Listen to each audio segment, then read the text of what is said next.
The two persons of interest in the alleged attack on Empire star Jussie Smollett are only seen on the opposite side of the street in the surveillance footage reviewed by Chicago police, according to a local reporter.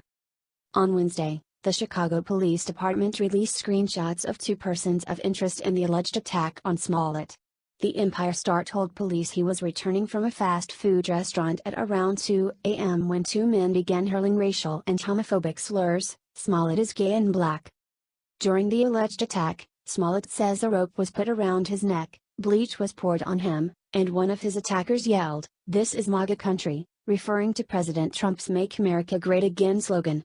After poring through hundreds of hours of surveillance video, police found footage of two people who were in the vicinity of the attack around the time it allegedly occurred. Rob Algas, the reporter covering the story, tweeted out additional information about the persons of interest Wednesday night, including the fact that they are only seen across the street from Smollett. However, both disappear from the surveillance video for about 60 seconds. Here is the relevant part of the reporter's tweet thread. Detectives used time code from two different cameras to piece together Smollett's movements when he was near the persons of interest. On one camera, the persons of interest are seated at a bench. The other camera shows Smollett across the street. Police say both Smollett and the persons of interest walk out of frame, on different cameras.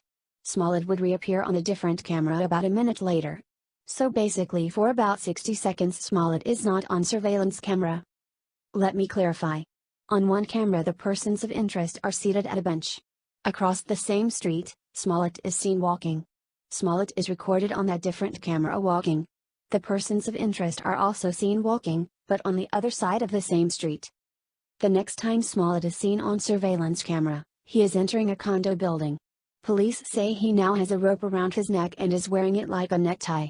About a minute, maybe less, has passed since he was seen on video. Smollett, according to investigators, walks into the building, walks by building security and gets on an elevator. This video is better quality according to detectives. And what appears to be road salt is on his sweatshirt.